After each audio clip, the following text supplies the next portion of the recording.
Baseball has its Hall of Fame. The federal government has the National Archives.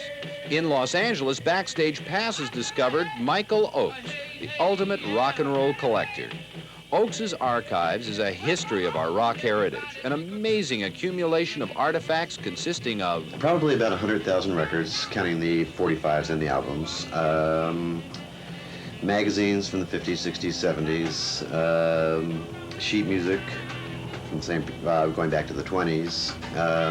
Probably the largest collection of rock and roll photographs, and not just rock and roll, music-related photographs. Probably the largest collection in the world on that. And general reference source. Every music book in rock and roll ever printed. What does Ochs feel is so compelling about rock and roll? I think that's just the most immediate form of communication for youth today. I mean, it's I've always liked rock and roll for its open sexuality and for the craziness of it. For Michael Ochs, being a fanatic collector has paid off.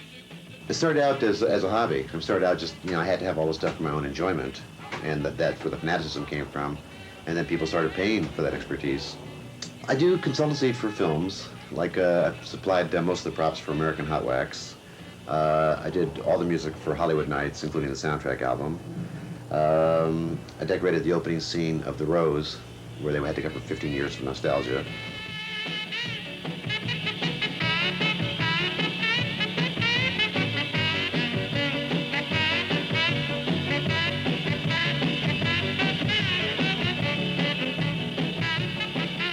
With his experience, Ochs can often anticipate the collectibles of the future.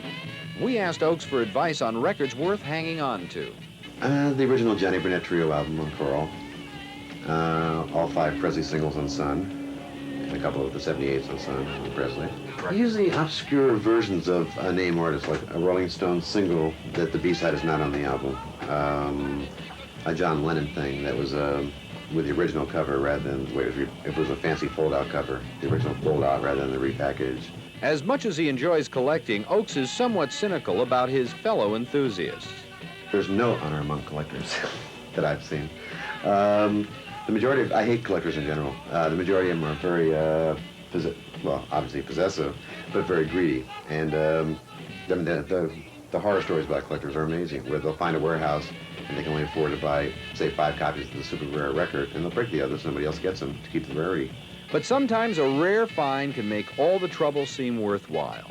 Finding out that Alan Arkin was in the Terriers, and finding the album, the Glory album, and reading on the liner notes, it said Alan Arkin, who originally intended to be an actor, but found his true vocation in folk music.